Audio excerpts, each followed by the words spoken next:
The dawn broke hesitant and grey over the Duke of Ashford's estate, as though the morning itself understood the weight of what was to come, and the mist clung to the sculpted hedges of the garden like a lover reluctant to depart,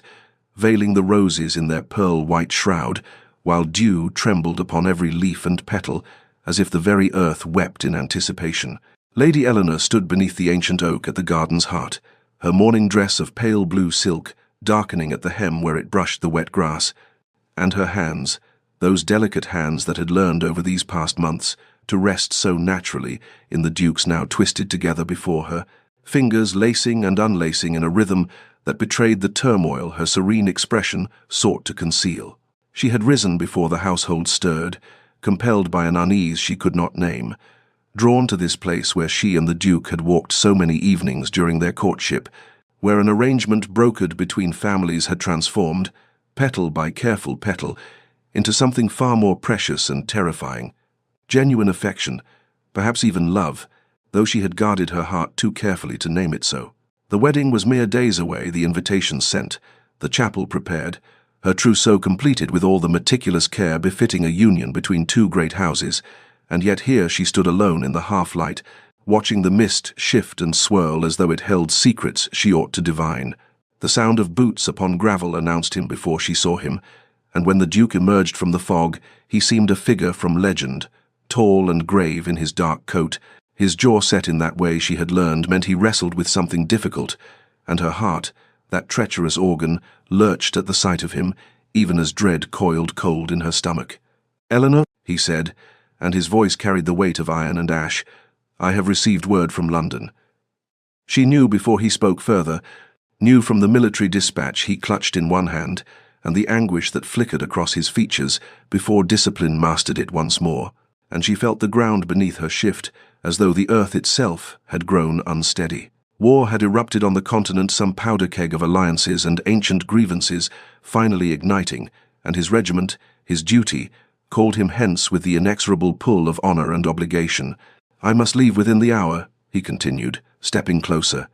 and she could see now the conflict warring in his eyes, duty battling desire in a contest where she already knew which would triumph, for she had always understood this about him, that his sense of responsibility to crown and country ran deeper than his bones, was woven into the very fabric of his character,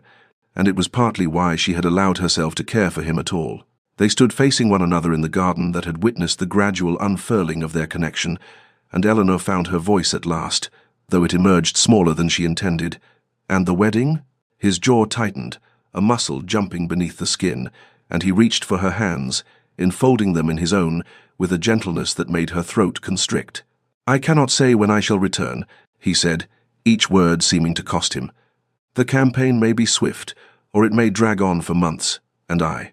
He paused, drew breath, and then spoke the words that would echo through all the hollow days to come. "Don't wait for me, Eleanor." The mist swirled between them, already claiming him, already making him ghostly and distant, and though she wanted to protest, to argue, to demand he explain what he meant by such a terrible request, she found herself nodding instead. Her vision blurring with tears, she refused to let fall, and then he was gone, striding back toward the house to gather his things and ride toward a war that would consume far more than anyone standing in that grey garden could possibly have imagined. But before our lover's fate is revealed, subscribe so you never miss a chapter of romance and scandal, and tell us in the comments, where are you watching from? Now, let's begin. The weeks that followed the Duke's departure unfurled with a peculiar quality of unreality, as though Eleanor moved through her days encased in glass, observing the dismantling of her anticipated future with a detachment that frightened her even as it numbed the sharper edges of her pain, and the wedding preparations that had consumed the household were methodically undone, like a tapestry unraveled thread. By careful thread, the flowers cancelled, the musicians dismissed, the chapel decorations packed away in tissue and stored in trunks that were carried to the attic, where they gathered dust, like abandoned dreams. She retreated to the countryside estate, unable to bear the pitying glances of London society or the whispered speculation about what had transpired, and in the solitude of rolling hills and ancient gardens, she attempted to cultivate some semblance of equilibrium, though her mother's worried eyes followed her through every room, and her father's studied silence spoke volumes about concerns he would not voice. The letters began arriving in the third week, carried by military dispatch and bearing the Duke's seal, and Eleanor's hands trembled each time she broke the wax and unfolded the pages, searching desperately for some warmth, some indication that he regretted his parting words or longed for her as she found herself longing for him, despite every effort to excise such foolish sentiment from her heart. But the letters were formal, almost impersonal, filled with accounts of troop movements and strategic considerations, written in the clipped language of duty rather than affection, and they arrived sporadically one week, bringing two, the next bringing none, the irregular rhythm preventing her from establishing even the comfort of anticipated correspondence. She tried to maintain hope, tried to believe that his reserve stemmed from the necessities of war rather than genuine indifference, yet always his words echoed in the hollow spaces of her heart. "Don't wait for me." What had he meant? Had it been kindness, releasing her from obligation should he not return? Or had it been something colder, a recognition that their arranged betrothal had been merely that an arrangement and that genuine affection had existed only in her imagination, her heart reading into his courtesy what it wished to find? Autumn arrived with its burden of falling leaves, the gardens surrendering their green vitality to rust and gold, and Eleanor watched the transformation from her window seat with a melancholy that settled into her bones like the creeping chill in the air. And it was during one such vigil that her mother entered the sitting room with tea, and that careful, gentle expression Eleanor had come to dread. "My darling," her mother began, settling beside her with a rustle of silk, "I know your heart is tender still, but perhaps it is time to consider that the Duke gave you permission, indeed, instruction not to remain bound to an uncertain future." Eleanor's fingers tightened on the book she was not reading, her gaze remaining fixed on the window where rain had begun to streak the glass like tears. "He asked you not to wait," her mother continued softly, "and while I know you care for him, there are other prospects, other gentlemen of good character who would count themselves fortunate beyond measure to win your regard. And you are young yet, my dear, too young to consign yourself to indefinite solitude for a man who may not." She did not finish the sentence, but Eleanor heard the unspoken words nonetheless. A man who may not return, a man who may not wish her to wait, a man who had released her for reasons she could not fathom and might never understand. Winter descended upon the countryside with a silence more profound than the cessation of bird song or the stilling of wind through bare branches, for it was in December that the letters stopped arriving altogether, and Eleanor found herself checking the post with a desperation that shamed her even as she could not cease the habit, her heart leaping and then plummeting with each day that brought no word, no sign, no evidence that the Duke yet lived or remembered her existence. Rumours reached England like ravens bearing ill tidings, accounts of brutal campaigns in frozen mountain passes, of regiments decimated by enemy fire, and harsher still by winter's merciless cold, of field hospitals overwhelmed and supply lines severed. And though no official casualty lists bore the Duke's name, the absence of confirmation provided no comfort when silence itself became a harbinger of loss. Eleanor maintained her vigil through the darkest months, rising each morning to dress with care though no one called, sitting by windows that framed landscapes bleached of colour, her needlework abandoned in her lap as her gaze drifted to horizons that would not yield what she sought, and she felt herself transforming in ways both subtle and irreversible. The hopeful bride who had stood in the misty garden, becoming something harder, more resigned, a woman learning to survive the slow death of possibility. It was during this season of ice and silence that Viscount Harrington began calling at the estate, a neighbour whose lands bordered her father's, and whose character had always been marked by a kindness that bordered on gentleness, unusual in a man of his station. And his visits were at first merely courteous inquiries about her family's health, invitations to small gatherings that might lift her spirits. But Eleanor recognized in his steady attention something more deliberate, taking shape, though she could not yet name whether this realization brought relief or a deeper species of grief. The Viscount never pressed, never presumed, but his presence became a constant through those frozen weeks, and she found herself accepting his company with gratitude that warred with guilt, for how could she welcome another man's attention when her heart still ached for the Duke, when every night she lay awake, wondering if he shivered in some distant trench or lay cold beneath foreign soil, and yet, the Duke himself had told her not to wait, had released her from obligation with words she could neither forget nor fully comprehend. The internal conflict consumed her through sleepless nights until she could no longer distinguish between honoring the Duke's wishes and surrendering to the exhaustion of endless, unanswered hope. And it was on a morning in late February, when frost still etched patterns on the windows, that Eleanor descended the stairs and realized she had forgotten to put on the betrothal ring that had lived on her finger since the Duke first placed it there, and rather than return to her chamber to retrieve it, she continued to breakfast with naked hands. And this small omission felt less like betrayal than like the first honest acknowledgement of a truth she had been denying, that she was waiting for a man who had expressly asked her not to, hoping for a future he had deliberately declined to promise,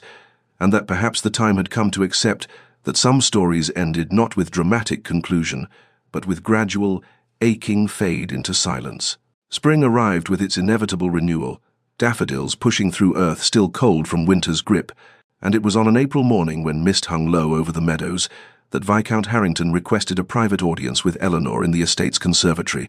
and she knew before he spoke what words would come. They had seen them forming in his careful attentions through the barren months, in the way his gaze lingered on her face, as though memorizing features he hoped to claim the right to study always. And when he knelt before her among the potted roses, her mother cultivated against the season's chill, his proposal was everything that should have made her heart sing, gentle, respectful, offering not passionate declarations but steady devotion, a partnership built on friendship and mutual regard, the promise of a peaceful life, untroubled by the storms that had battered her spirit these 11 months past. Nearly a year had passed since the Duke's departure,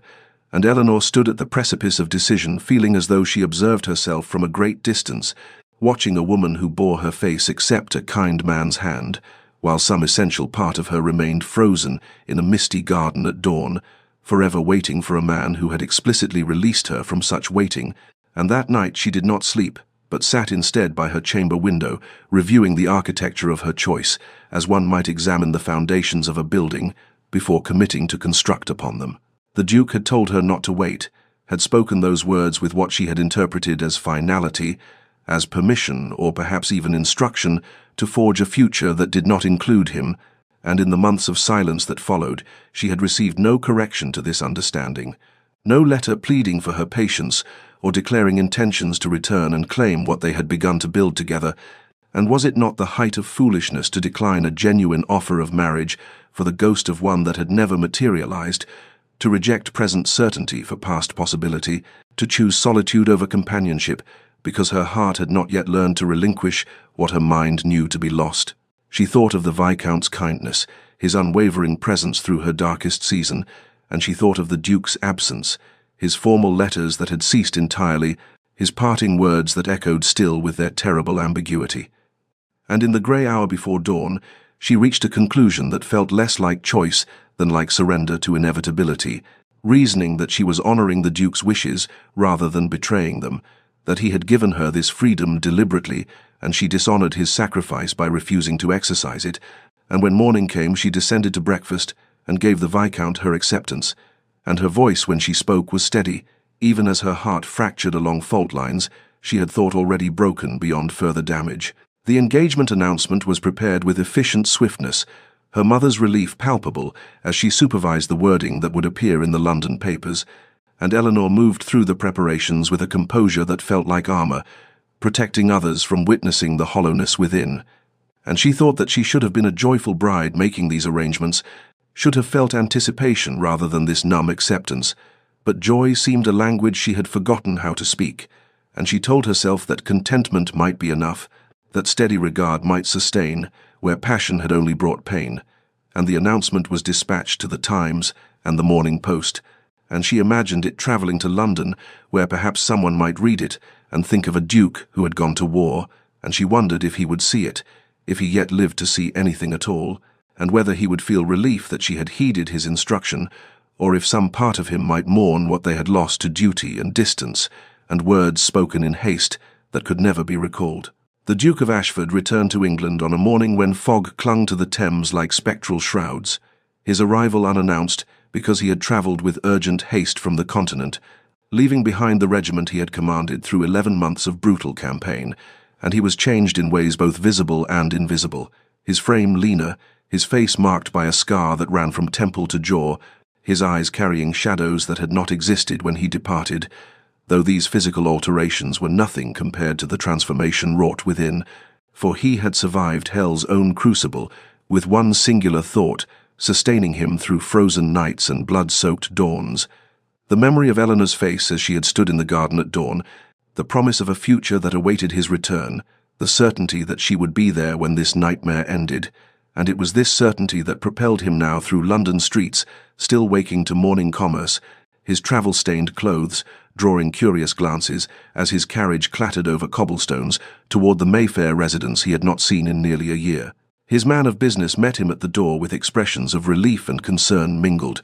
for no word had come of the Duke's return, and the household had existed in a state of anxious suspension, but the Duke brushed aside inquiries about his health and comfort, requesting only that bath water be drawn and fresh clothes prepared, and it was while his valet attended these tasks that he descended to the study, where correspondence accumulated in neat stacks awaiting his attention, and among these papers he found the morning edition of the Times, placed as always upon the leather desk blotter, and he took up the paper with the intention of learning what had transpired in his absence,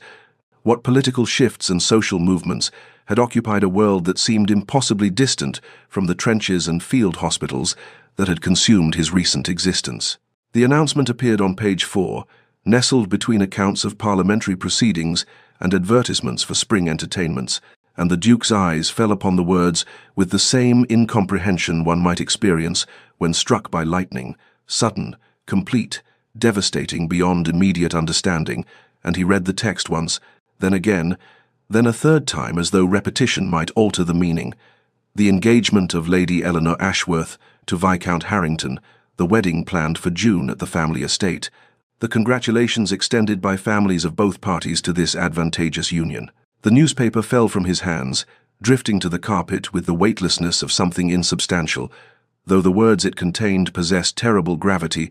and the Duke stood frozen as understanding crashed over him in waves she had not waited. She had accepted another. The future he had clung to through the darkest nights existed only in his imagination, and it was only then, as his legs gave way and he sank into the desk chair as though his bones had turned to water, that fragmentary memories assembled themselves into crushing comprehension. The letters he had written by candlelight in frozen tents, pouring out his heart with an honesty that would have shamed his earlier formal correspondence, confessing his love and his longing and his desperate counting of days until he might return to claim what they had begun to build together. All these letters entrusted to a courier who had perished when their supply convoy was ambushed in a mountain pass, the missives scattered to foreign winds or burned or lost forever, never reaching their intended recipient, and Eleanor receiving instead only silence, void, absence. And she had interpreted this void as abandonment when he had meant it as nothing of the kind. The injury that had delayed his return by 6 weeks, the fever that had nearly claimed him in a field hospital where he had forbidden his attendants to send word home because he could not bear for Eleanor to receive news of his illness when he intended to recover and return to her whole. This injury suddenly transformed from mere inconvenience to catastrophic error in judgment, for those 6 weeks had apparently been precisely the window during which Eleanor had made her choice, had accepted another man's proposal, had decided that the future lay not with a duke who had vanished into war, but with a viscount who remained present, and the Duke sat in his silent study, with dawn light creeping through windows, overlooking gardens he had not seen in 11 months, and felt the world he had fought to return to crumbling like ash between his fingers, the announcement in the Times marking not his homecoming but his devastation, not reunion but irrevocable loss, and the crisis that had been building through months of separation and silence now crystallized into a single, terrible truth. He had survived the war, only to discover that the battle he needed to fight had already been lost while he bled on foreign soil, and his own words spoken in haste and misunderstood in anguish had destroyed the very future he had endured everything to reclaim. The Duke rode through the night without regard for exhaustion or propriety, his horse's hooves thunder against the roads that led from London to the Ashworth estate, and he arrived as dawn broke over fields still wet with dew, his appearance wild and desperate as he dismounted before the manor house, where servants emerging for morning duties startled at the sight of him, and he demanded to see Lady Eleanor with an authority that permitted no refusal, though the butler's expression registered profound discomfort as he announced that the lady was not yet receiving visitors at such an hour, But the Duke pushed past these protestations and into the entrance hall, just as Eleanor descended the staircase wrapped in a mourning shawl, her hair still loose about her shoulders, and the sight of her struck him with physical force alive. Whole, more beautiful even than memory had preserved, and for a moment neither could speak, the air between them thick with tension, as though the very atmosphere had condensed into something solid and impenetrable. Eleanor's face drained of color as recognition crashed over her, one hand gripping the banister as though her legs might otherwise fail, and she whispered his name like a word from a forgotten language, disbelief and shock, and something that might have been joy warring across her features, before shuddering into careful blankness. And the Duke saw this transformation, saw her armor herself against him, and it kindled fury alongside his anguish, because how dare she look at him as though he were a stranger, when he had survived damnation itself to return to her. And his voice when he spoke was raw, stripped of the careful control that usually governed his speech. "Why?" he demanded, advancing toward the base of the stairs where she stood frozen, and the single word contained universes of accusation and devastation, and Eleanor flinched as though he had struck her, her composure cracking as she descended the remaining steps with careful dignity, gesturing toward the morning room, where they might speak privately away from the servants who had begun to gather in doorways, their curiosity barely concealed. And once the door closed behind them, she turned to face him, and her voice was quiet but steady as she asked what right he had to arrive unannounced and demand explanations when he had abandoned her to silence and absence. And the Duke felt his control, fracturing as he spoke of battles and blood, and frozen nights where her memory sustained him, of letters written and lost and injuries unreported, and Eleanor listened with growing horror as understanding began to dawn. But she interrupted him with terrible gentleness to recite his own words back to him, the words he had spoken in the garden 11 months ago. "Don't wait for me." And the Duke staggered, as though she had driven a blade between his ribs, because yes, he had spoken those words, but she had misunderstood them so completely that it would have been laughable if it were not destroying them both. "I meant don't wait for letters during active campaign," he said hoarsely, closing the distance between them until mere feet separated them, near enough that he could see the tears gathering in her eyes, though she fought to contain them.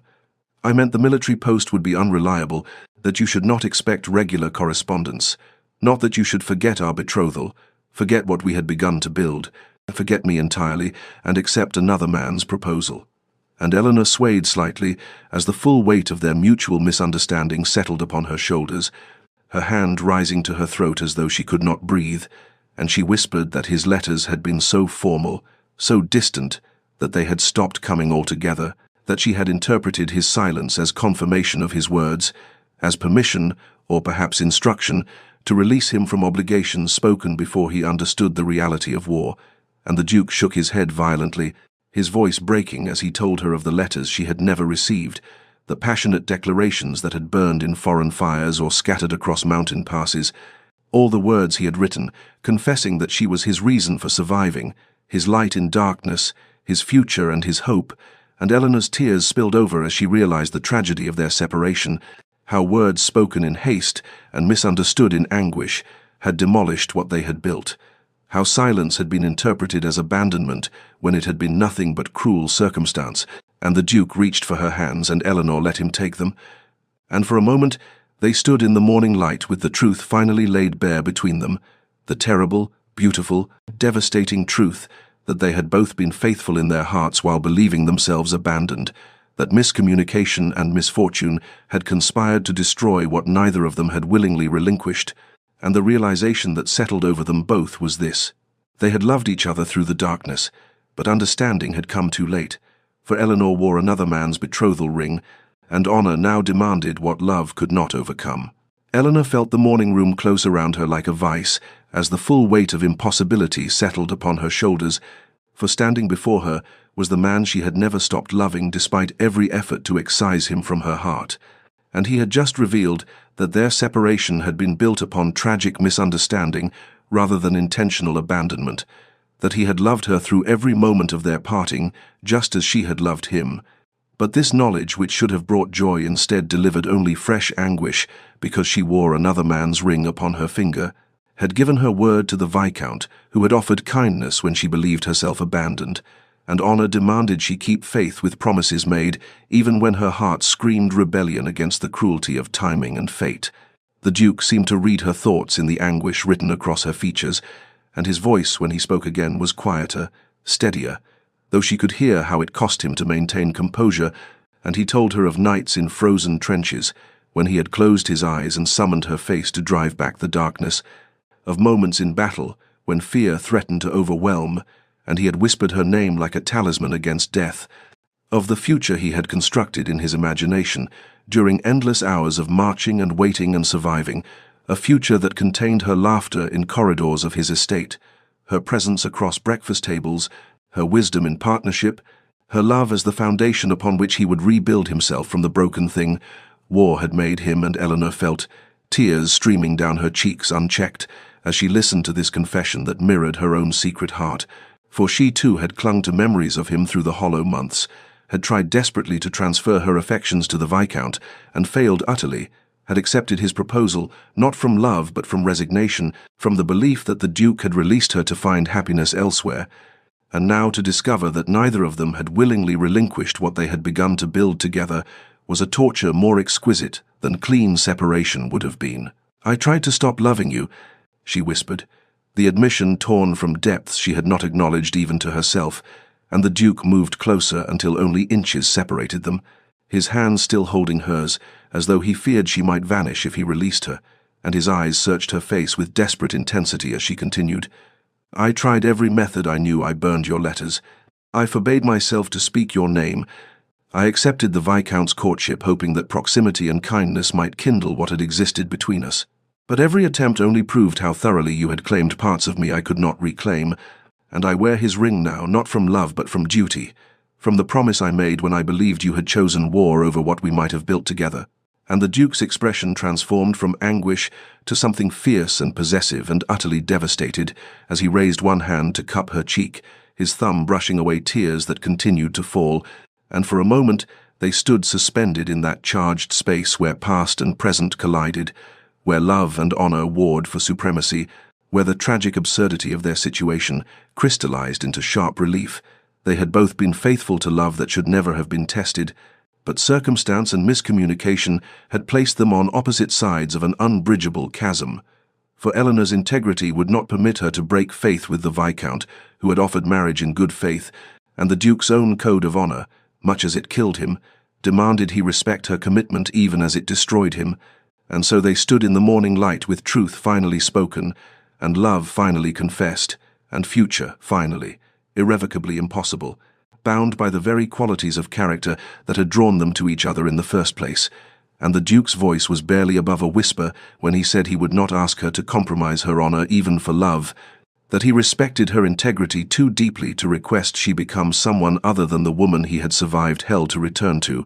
But his eyes told a different story. They spoke of devastation and longing, and the knowledge that he would carry this loss like shrapnel lodged too close to his heart to ever be fully excised, a wound that would ache with every breath for the remainder of his days. The weeks crawled forward with the particular cruelty of time that refuses to relieve suffering, each day stretching into eternity while simultaneously racing toward a wedding.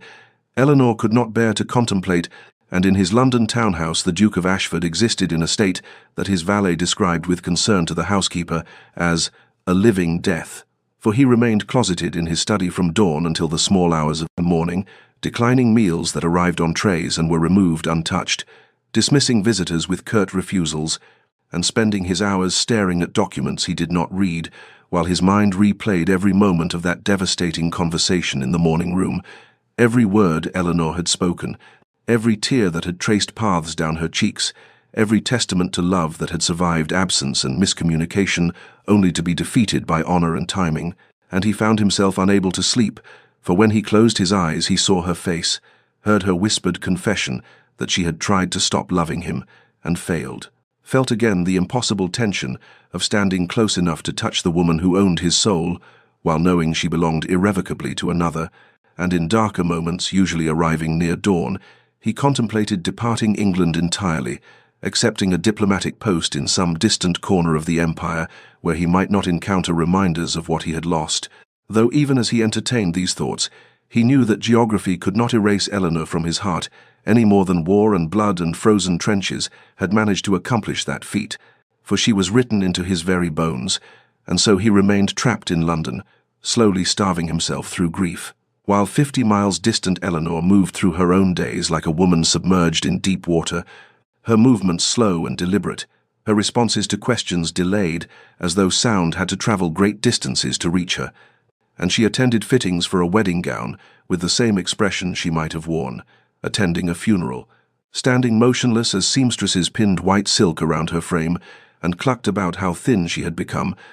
how the dress would need to be taken in again before the ceremony.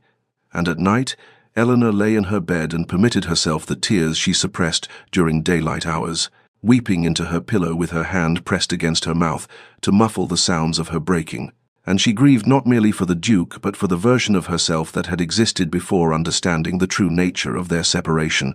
for the innocent woman who had believed herself abandoned rather than the tragic figure who now knew she had been loved all along, that every moment of her loneliness had been mirrored in his own suffering, and that they had both been faithful to something beautiful that cruel circumstance had destroyed. And the Viscount, who visited regularly to discuss wedding arrangements, began to notice the haunted quality in Eleanor's eyes, the way she startled when addressed as though her thoughts had been leagues distant, the mechanical nature of her responses to questions about flowers and music and guest lists, and though he was a kind man who genuinely cared for her happiness, he was not so observant that he could fail to mark the change that had come over her since the Duke's return, the way she seemed to be fading like a watercolor left too long in sunlight, becoming translucent and insubstantial,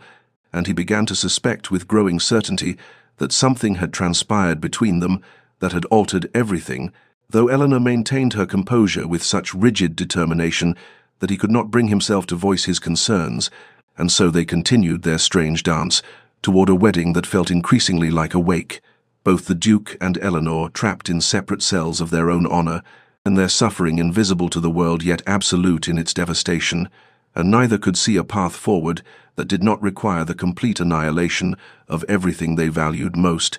And so the days continued their merciless progression toward a future neither of them wanted, but both believed themselves powerless to prevent. The Viscount Harrington arrived at Eleanor's estate on an afternoon when spring rain fell in gentle sheets against the windows, and the butler showed him to the drawing-room where Eleanor sat with embroidery. She had not touched, lying forgotten in her lap, her gaze fixed on something beyond the glass that only she could see, and when she turned at his entrance, he saw in her face a confirmation of what he had begun to suspect over these past weeks, of watching her fade like cut flowers, denied water, and his heart, which had hoped against evidence, now accepted what his mind had already understood. But he was a man of substance and compassion rather than mere pride,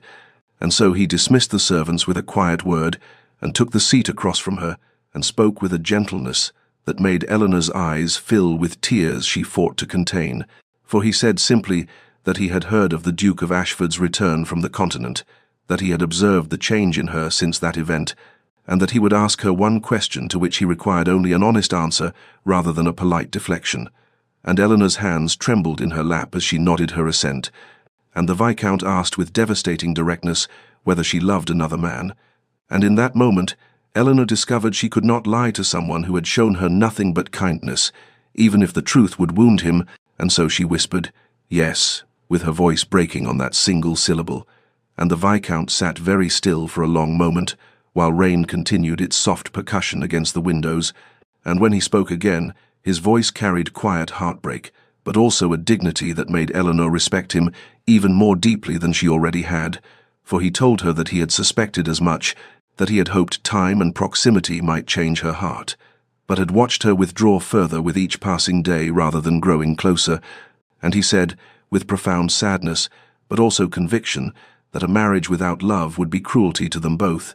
that he had no wish to bind her to vows she would speak from duty rather than devotion, that he valued her too highly to accept less than the whole of her heart, when he knew that heart belonged irrevocably to another, and Eleanor felt tears streaming freely now as she tried to speak, to tell him she would honor her commitment, that she would learn to be a good wife despite the circumstances,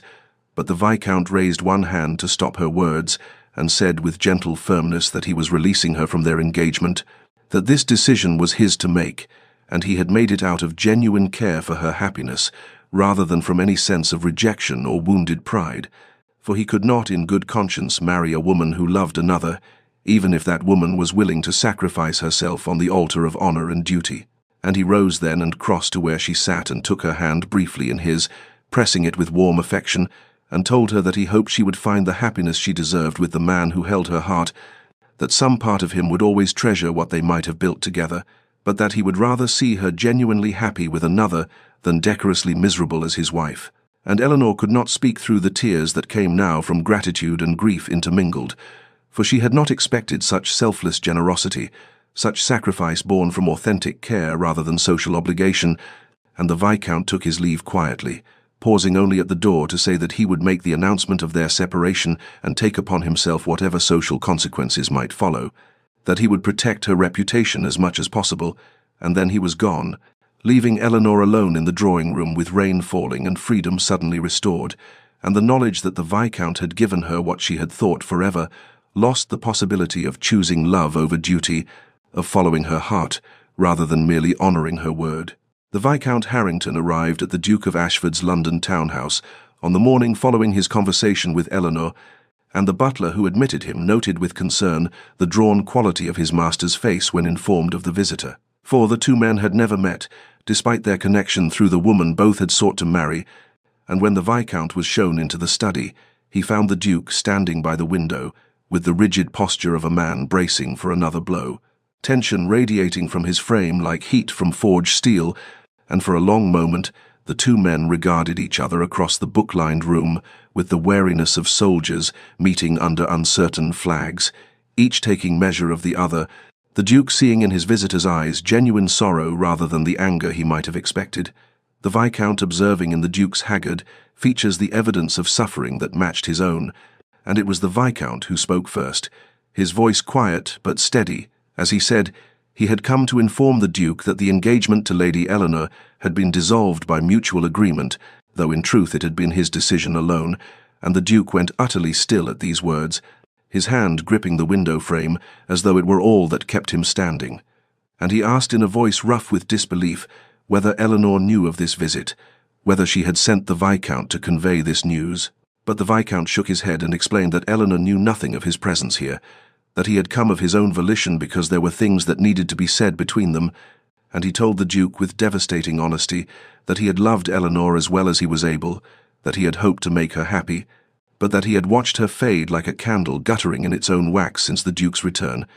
had seen in her eyes a sorrow so profound it could only stem from loving another, and when he had asked her directly, she had confirmed what he already knew, that her heart belonged irrevocably to the man who stood before him now, and the Duke felt something break and reform in his chest, and hope flooding in where only despair had dwelt. But the Viscount continued speaking, and his tone took on steel beneath its sorrow, as he said that he had one request to make, not as a condition but as a plea from one man to another, and that was simply this, that the Duke prove himself worthy of the sacrifice being made, that he treat Eleanor with the devotion and constancy she deserved, that he never again, through carelessness or pride or misguided nobility, cause her the suffering she had endured these past months, for the Viscount said he could bear his own heartbreak if it meant Eleanor would find genuine happiness. But he could not bear to think his sacrifice had been for nothing, that she might suffer anew at the hands of the man she loved, and the Duke crossed the room then and extended his hand, meeting the Viscount's eyes with solemn intensity as he gave his word as a gentleman and a soldier that he would spend the remainder of his life honouring the gift he was being given, that he would cherish Eleanor with every breath he drew, that he understood the magnitude of what the Viscount had done and would prove worthy of it or die in the attempt. And the two men shook hands with the gravity of a sacred vow being sealed, and when the Viscount turned to leave, he paused at the door and withdrew from his pocket a small velvet box, and he told the Duke that Eleanor had returned this to him that morning, the betrothal ring he had given her, and that perhaps the Duke would see it returned to her under better circumstances than those which had seen it first bestowed, and he set the box on the desk and departed without another word, leaving the Duke alone with the small symbol of what might have been and what might yet be. And the Duke stood holding that velvet box and felt tears slip down his cheeks for the first time since childhood, gratitude and grief and hope all mingling in his chest, and he understood that he had been given a second chance purchased at the price of another man's happiness, a gift so precious it could only be honored through absolute devotion to the woman they both had loved. The Duke of Ashford arrived at Eleanor's estate as twilight descended over the countryside, painting the sky in shades of amber and violet that reminded him painfully of her eyes, and he found her in the drawing-room where a servant had announced him with visible surprise, for she had not expected any visitors, and certainly not him. And when she rose from her chair, he saw in her face a complex mixture of emotions, shock and wariness, and something that might have been hope struggling beneath layers of self-protection, and he requested with formal courtesy that seemed absurd given all that lay between them, whether she might consent to walk with him in the garden, the same garden where they had parted more than a year ago, and Eleanor hesitated for only a moment before nodding her assent and retrieving her shawl. And they walked in silence at first, down the gravel paths between rose bushes just beginning to leaf out with spring's promise, the air cool and carrying the scent of earth awakening. And finally the Duke stopped beside the stone bench, where he had last held her hand and told her not to wait for him. Those words that had destroyed everything, and he turned to face her with his heart visible in his eyes, and said that he had come to tell her something, that the Viscount had visited him that morning, and Eleanor felt her breath catch as the Duke continued speaking, his voice low and careful as though he feared the words themselves might shatter, and he told her that her engagement had been dissolved, that the Viscount had released her from all obligation, and he watched her face as comprehension dawned, followed by confusion, and then a fear that perhaps she had been abandoned twice now by men who claimed to care for her, and the Duke hastened to explain that the Viscount had acted from nobility rather than rejection, that he had understood Eleanor's heart belonged elsewhere and had chosen her happiness over his own desires, and the Duke reached into his pocket and withdrew a small velvet box and opened it to reveal not his grandmother's ring that he had once given her, but rather the simpler band that the Viscount had bestowed, and he told Eleanor that the Viscount had entrusted him with its return,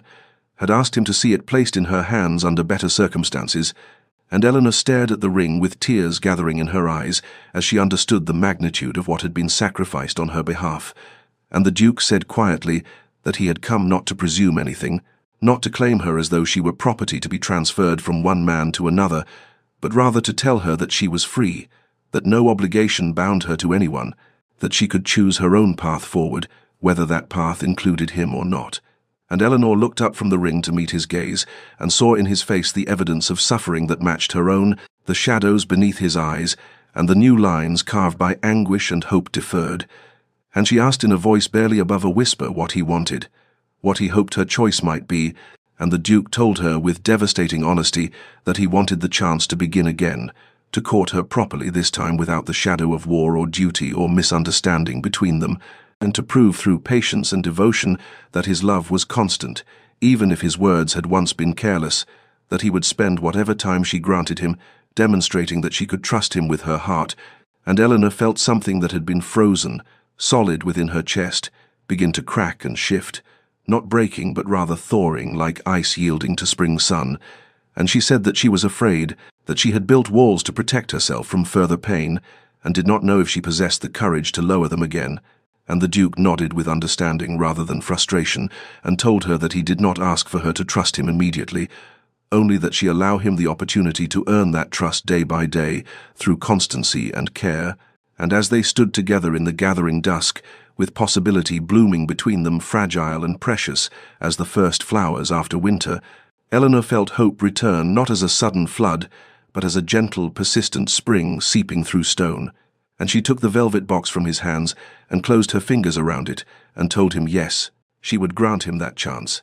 and the relief and joy that transformed the Duke's features was like watching the sun break through storm clouds, brilliant and warm and full of promise. The Duke began calling at Eleanor's estate 3 days after their conversation in the garden, arriving in the afternoon with her mother present as propriety demanded, and they sat in the drawing-room making careful conversation about inconsequential matters, while Eleanor's mother observed with shrewd eyes that missed nothing, the constraint of supervision, both frustrating and somehow reassuring in its recognition that they were beginning again from the beginning, not resuming where they had left off, but rather building something new upon the ruins of what had been, and the Duke brought flowers on his second visit, not roses, which might have seemed presumptuous given their romantic associations, but rather a bouquet of lavender and wildflowers that reminded Eleanor of the meadows near her childhood home, and with them came a note in his own hand, expressing simply his gratitude for her willingness to see him, the formality of it touching in its carefulness. And as days passed into weeks, the pattern established itself with the reliability of tides, his visits regular but never presuming, always respectful of her comfort and the boundaries she had erected around her wounded heart. And he spoke to her not of grand declarations or passionate avowals, but rather of small things, and of books he had read and thoughts he had entertained, of his plans for improving his estate, and his hope to establish a school for the children of his tenants. And he asked her opinion on these matters with genuine interest in her perspective, treating her thoughts as valuable rather than decorative, and Eleanor found herself responding despite her determination to remain guarded, for his attention was not the distracted courtesy of a man going through requisite motions, but rather the focused engagement of someone who truly wished to know her mind and heart. And one afternoon he brought her a volume of poetry, not romantic verses but rather contemplative works by metaphysical poets. And he told her quietly that these had sustained him during his darkest hours on the continent, that when fear and despair threatened to overwhelm him, he had turned to Herbert and Don, and found in their wrestling with faith and doubt a companionship in suffering. And this glimpse into his interior life moved Eleanor more than protestations of devotion might have done, for it showed her the man beneath the title, vulnerable and seeking meaning in the face of mortality. And as summer warmed, the gardens and roses bloomed in profusion along the estate's southern wall, Eleanor felt her careful guardedness beginning to soften, like wax near flame, not melting entirely, but becoming more pliable, less rigid in its self-protection. And the Duke seemed to sense this subtle shift, and responded not by pressing his advantage, but rather by maintaining his patient consistency, proving through steady devotion that he understood trust must be earned through time, rather than claimed through right. And Eleanor caught herself looking forward to his visits, with an eagerness she had thought herself incapable of feeling again, and she began to share more of herself in turn, speaking of the loneliness she had endured during his absence, and the hollow months of her engagement to the Viscount. And the Duke listened with an attention so complete it felt like a form of tenderness, and he told her with quiet sorrow that he would carry the guilt of having caused her such pain for the remainder of his life, that his careless words had wounded her in ways 1,000 careful ones might never fully heal, but that he hoped through patience and constancy to prove himself worthy of a second chance. And in these conversations, conducted under her mother's watchful supervision, something precious began to grow between them, not the passionate intensity of their first courtship, but rather something deeper and more durable, a foundation built on honest communication and mutual respect, and Eleanor felt hope taking root in soil she had thought rendered barren by grief. The afternoon had been warm and pleasant when the Duke arrived for his customary visit, but by the time Eleanor's mother excused herself to attend to correspondence, the sky had darkened ominously, and within minutes rain began to fall in sheets that transformed the windows into rivers of distortion, and the Duke suggested they remove to the conservatory where the sound of rain on glass created a peculiar intimacy, a cocoon of water and greenery that seemed to exist outside the normal boundaries of the drawing-room's formality, and they walked together down the corridor without speaking, the drumming of the storm above them filling the silence, and once inside the conservatory with its humid air and the scent of jasmine and orchids, they stood for a moment, simply listening to the violence of weather against the protection of walls and roof, and Eleanor felt something shift in the atmosphere between them, a lowering of guards that had remained stubbornly raised despite weeks of careful courtship, and the Duke turned to her and said, with a vulnerability she had not yet heard from him, that he had not slept properly since his return from the continent, that when he closed his eyes he saw not her face as he wished, but rather the faces of men who had died under his command. And Eleanor felt her breath catch at this confession, for he had spoken of the war only in abstract terms before this moment, and she told him quietly that she understood something of sleepless nights, that during the months of his absence she had lain awake constructing elaborate narratives of his death in 100 different forms, and the Duke looked at her with such anguish that she reached for his hand without thinking, her fingers closing around his, and he gripped her hand as though it were the only solid thing in a world gone liquid and uncertain, and he told her that the worst moments had not been the battles themselves, but rather the quiet hours afterward when he had to write letters to widows and mothers, that he had thought of her during those times, and wondered whether someone might someday write such a letter about him, and Eleanor felt tears gathering, as she admitted that she had imagined receiving such a letter countless times, that the not knowing had been a form of torture more acute than confirmed grief might have been, and the Duke pulled her gently toward one of the iron benches, and they sat together, still holding hands, while rain continued its relentless percussion overhead, and he told her about the nightmares that plagued him, the sounds and smells that invaded his sleep, and she told him about the hollow emptiness that had consumed her, the way she had felt herself becoming a ghost, haunting her own life. And in this exchange of intimate pain, something profound occurred between them, for they were no longer trading polite observations or careful courtesies, but rather exposing the rawest parts of themselves to each other's witness, and Eleanor realized that intellectual understanding of suffering was entirely different from this visceral sharing of wounds, and she felt the last rigid walls around her heart beginning to crack, not from assault, but from the gentle, persistent pressure of genuine connection, and the Duke lifted her hand to his lips and kissed her fingers with such tenderness that she felt tears spill over, and he told her that if she would grant him the privilege, he would spend the remainder of his life ensuring she never felt such loneliness again. And Eleanor looked into his eyes and saw, reflected there, not just desire or devotion, but true comprehension of what she had endured, and she told him that she was no longer afraid, or rather that she was afraid but willing to be brave, and they sat together as the storm gradually exhausted itself, and light began to filter through the breaking clouds, neither speaking now but both understanding that something essential had shifted between them, that they had moved from careful reconstruction toward genuine reunion, and when her mother found them still sitting hand in hand in the conservatory, she saw immediately what had transpired, and smiled with quiet satisfaction. The drawing-room at Montclair House blazed with candlelight, and hummed with the polished conversation of London's elite,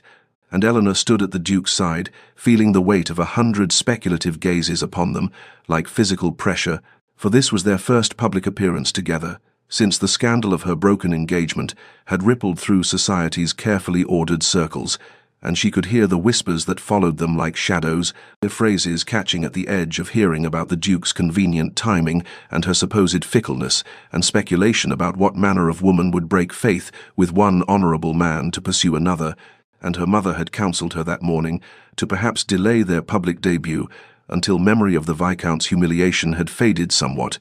but the Duke had insisted with quiet determination that he would not have Eleanor suffer society's censure alone. And so here they stood in the midst of judgment, both subtle and overt, and Lady Pemberton swept past with a deliberately cold nod that spoke volumes about her disapproval, and Mrs. Hertford paused in her conversation to stare with undisguised curiosity before whispering urgently to her companion, and Eleanor felt her courage wavering beneath the assault of society's sharp-edged scrutiny until the Duke's hand found hers with gentle pressure, and he leaned close enough that she could feel the warmth of his breath and against her ear as he whispered that she was the bravest person he had ever known, and that he was honoured to stand beside her, and something in his steady presence fortified her, so that when Lord Berkshire approached with thinly veiled questions about the circumstances of her change of heart, she met his gaze directly and told him with perfect composure that matters of the heart were rarely simple, and that she was grateful for the Viscount's understanding and generosity of spirit, and the Duke added with unmistakable firmness that Lady Eleanor had conducted herself with integrity and honour throughout, and that anyone who suggested otherwise would answer to him personally, and there was such steel beneath the courtesy of his words that Lord Berkshire paled slightly and retreated with hasty apologies, and as the evening progressed, Eleanor observed how the Duke navigated society's treacherous currents with a skill born of rank and confidence, deflecting improper questions with gracious evasion, and making clear through posture and proximity that his intentions toward her were entirely honourable, and that he would brook no disrespect to her character, and gradually she felt herself relaxing into the strength of their partnership, understanding that they were facing this trial together rather than as isolated individuals, and when they took to the floor for the first waltz, she felt every eye in the room upon them, but found she no longer cared what judgment those eyes contained, for in the circle of the Duke's arms, with his hand steady at her waist, and his eyes holding hers with unwavering certainty, she felt safe from the storm of speculation that swirled around them, and he told her, as they moved through the measured steps of the dance, that he had never been more proud to stand with anyone, and that whatever price society demanded for their happiness, he would pay it gladly, and Eleanor felt tears threatening at the corners of her eyes, but blinked them back and told him that she had learned through bitter experience that love worth having was love worth fighting for, and she would face 1,000 disapproving glances for the gift of his companionship. And as the music swelled and carried them through the final turns of the waltz, she caught sight of her mother watching from the sidelines with an expression of mingled concern and approval, and she understood that her mother saw what she herself had come to recognize, that true partnership meant standing together against the world's judgment rather than bending to its arbitrary dictates. And when the dance concluded, and the Duke led her from the floor with her hand resting on his arm, she held her head high and met each curious or censorious gaze with calm dignity, and she knew that whatever trials lay ahead, they would face them as they faced this evening, united in purpose and strengthened by the bond that had been tested and refined through separation and suffering, and finally chosen deliberately and courageously, despite all obstacles. Autumn returned with its familiar burden of gold and crimson leaves, and the Duke invited Eleanor to a private dinner at his London residence, with a formality that suggested something momentous lay ahead, and she arrived, as twilight painted the sky in shades of amber and violet, to find the dining room transformed into an intimate sanctuary with candles casting warm light across damask and crystal, and they sat across from each other at the small table he had chosen instead of the grand one that could seat 20. And through the first courses they spoke of inconsequential things, with a nervous energy that belied the significance. Both felt gathering like a storm on the horizon, and when the servants had cleared the final plates and withdrawn, the Duke rose from his chair and came to kneel beside her, with such unexpected humility that Eleanor felt her breath catch in her throat,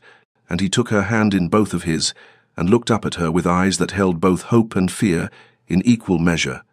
And he told her that he had rehearsed this moment 1,000 times in his mind, but now found himself unable to recall a single, carefully crafted phrase, and so he would speak plainly from his heart, if she would permit him, and Eleanor nodded wordlessly as tears already began to gather at the corners of her eyes, and the Duke told her that he was a flawed man who had made grievous mistakes born of pride and poor judgment, that his careless words had nearly destroyed the greatest gift he had ever been offered, and he had learned through bitter experience that love was not something to be taken for granted or treated with anything less than the reverence it deserved, and he asked not whether she would accept him as he had once presumed she would, but rather whether she would take a chance on a man who had been broken and remade by war and loss, and who understood now that her happiness must be his first concern in all things, and he told her that if she would consent to be his wife, he would spend every remaining day of his life proving himself worthy of the second chance she had already granted him, simply by allowing him back into her presence. And Eleanor felt the tears spilling freely now, as she looked down at this proud man, kneeling before her with such vulnerability and courage, and she told him with a voice that trembled with emotion that she had learned something too, through their separation and suffering, that she had discovered she could survive loneliness and grief and loss, but that she did not wish merely to survive when the possibility of truly living stood before her. And she told him that she was afraid because love had the power to wound as deeply as it could heal,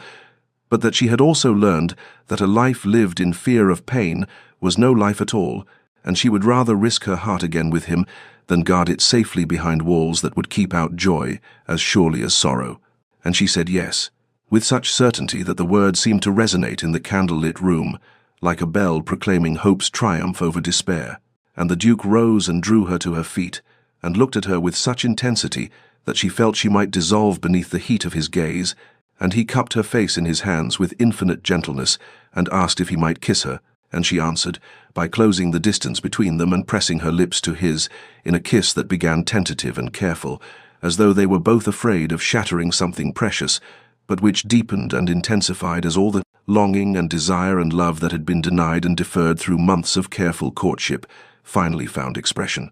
And Eleanor felt herself melting into his embrace as his arms encircled her and drew her close, and in that kiss she tasted salt from tears. She did not know whether were his or hers or both, and she felt the racing of his heart against her own, and understood that this moment was the true beginning of their story, that everything that had come before had been preparation for this choosing of each other, not from duty or arrangement, but from hard-won wisdom and deliberate courage and faith in the possibility of happiness earned through suffering. The chapel at Ashford Estate stood modest and ancient, with its Norman arches and weathered stone, warmed by winter sunlight, streaming through windows of coloured glass, and Eleanor stood in the small vestibule with her father's arm beneath her hand, listening to the murmur of voices from the handful of guests assembled within. And this was not the grand ceremony they had once planned, with hundreds of London's elite filling a cathedral's vast spaces, but rather something intimate and precious made more meaningful by its simplicity, and her gown was white silk, without excessive ornamentation, elegant in its restraint, and she wore in her hair the single strand of pearls that had belonged to her grandmother, and her father looked at her with eyes bright with unshed tears, and told her that he had never seen her more beautiful or more certain, and she smiled at him through her own gathering emotion, and told him that she was ready, that she had never been more ready for anything in her life, and the chapel doors opened, and she saw the Duke standing at the altar, in his formal attire with his shoulders squared and his hands clasped before him. And when his eyes found hers across the small space, she saw them widen and soften with such wonder that her heart felt it might burst from her chest, and she walked toward him down the short aisle, past the faces of those few people whose presence mattered most, her mother dabbing at tears with a lace handkerchief, the Duke's sister smiling with radiant approval, and there in the third pew the Viscount sat with quiet dignity, and when Eleanor's gaze met his he nodded with genuine blessing, and she felt gratitude wash through her for his generosity of spirit. And then she reached the altar, and her father placed her hand in the Duke's, and she felt the slight tremor in his fingers that told her he was as moved as she. And the vicar began the ancient words of the ceremony, with his voice resonant in the stone space. And outside, rain had begun to fall in gentle patters against the leaded windows, and when the moment came for the Duke to speak his vows, his voice broke on the words about honouring and cherishing her for all the days of his life, and he had to pause and collect himself before he could continue, and Eleanor felt tears sliding down her own cheeks as she listened to this proud man lay bare his heart before God, and these witnesses, and when her turn came, she spoke her promises with such clarity and conviction that her voice seemed to fill the chapel, and she told him that she took him as her husband freely and joyfully, choosing him as he had chosen her. And the vicar pronounced them married, and the Duke's hands cupped her face with infinite tenderness as he kissed her with a reverence that made the simple act feel sacred, and as they turned to walk back down the aisle together, Eleanor noticed that the rain had ceased, and sunlight was breaking through the clouds to pour through the coloured glass in shafts of ruby and sapphire and gold, and she took it as a benediction from heaven itself, and when they emerged from the chapel into air washed clean by rain, she looked up at her husband and saw her own joy reflected in his eyes, and she understood that this beginning was sweeter for all the sorrow that had preceded it, that the happiness they had found was precious, precisely because it had been fought for and nearly lost, and finally reclaimed through courage and faith and the willingness to risk their hearts one final time. The first months of their marriage unfolded like the careful opening of a flower long denied the sun, and they moved through the rooms of Ashford Estate, learning each other anew in the intimate spaces of shared domesticity, and Eleanor discovered that her husband had habits both endearing and perplexing, such as his tendency to wake before dawn and walk the grounds, regardless of weather, and the Duke learned that his wife possessed a sharp wit that emerged most brilliantly over breakfast when she was fully awake, and that she had strong opinions about estate management, which proved invariably sound when he swallowed his pride enough to implement them, and there were moments of awkwardness as they navigated the physical intimacy of marriage, both carrying wounds that made vulnerability difficult, but Eleanor found in her husband a gentleness that belied his military bearing, and a patience that allowed her to come to him in her own time, and the Duke discovered in his wife a passion that had been carefully hidden beneath layers of propriety and pain, and their love-making became a language through which they spoke truths too deep for words,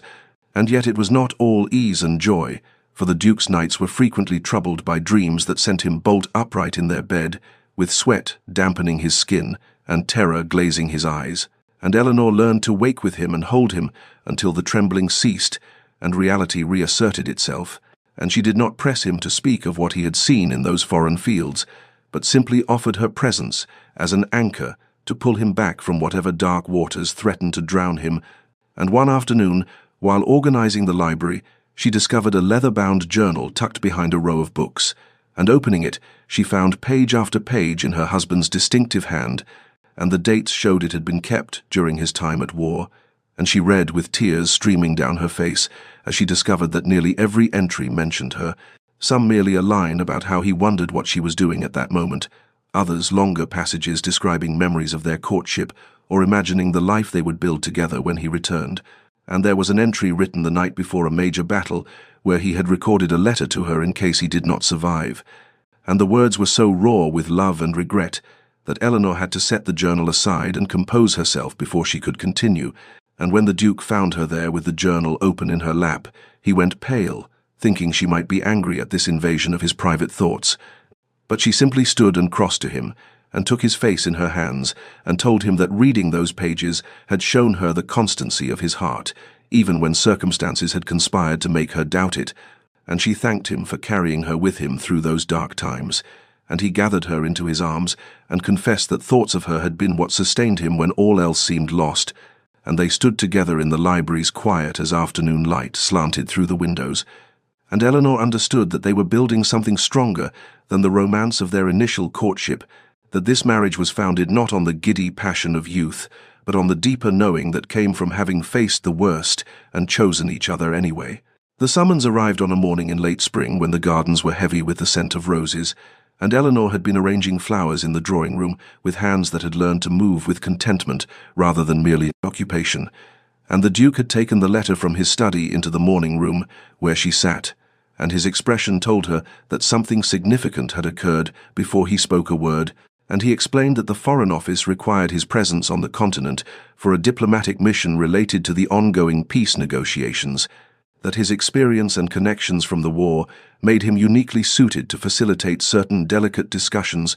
and Eleanor felt her chest constrict with a fear so immediate and visceral that it transported her instantly back to that morning years ago when he had departed for war, and she set down the vase she had been holding with fingers that trembled despite her efforts at composure, and the Duke saw the colour drain from her face and crossed to her immediately, kneeling beside her chair and taking her hands in his,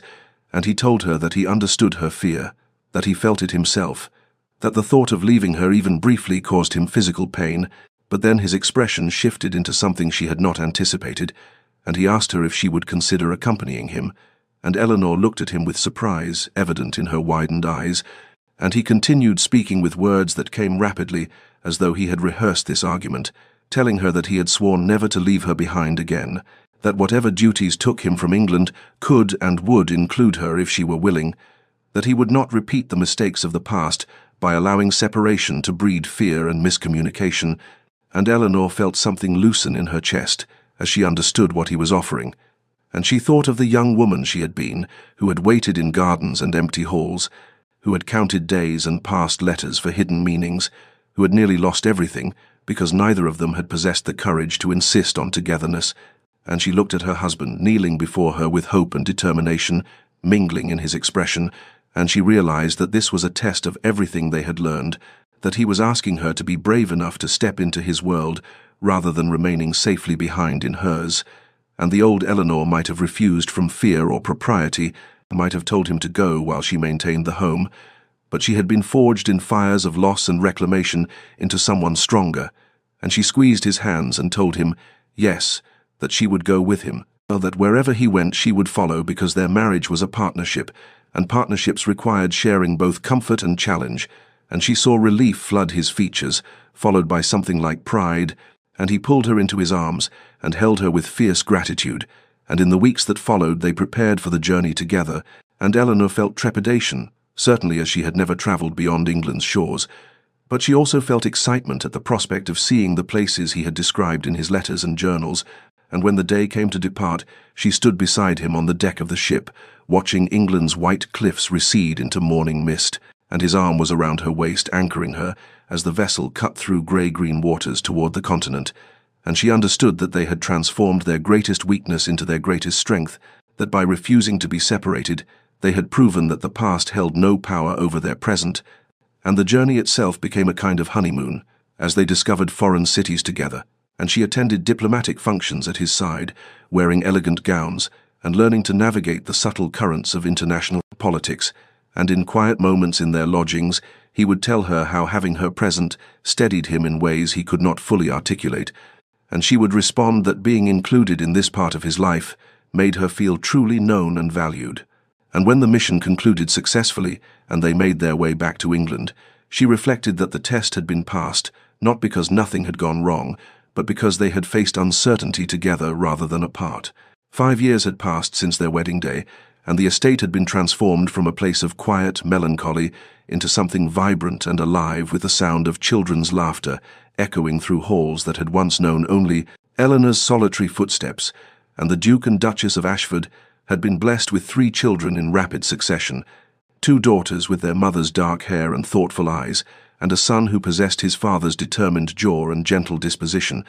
And the gardens where Eleanor had once waited in anguished hope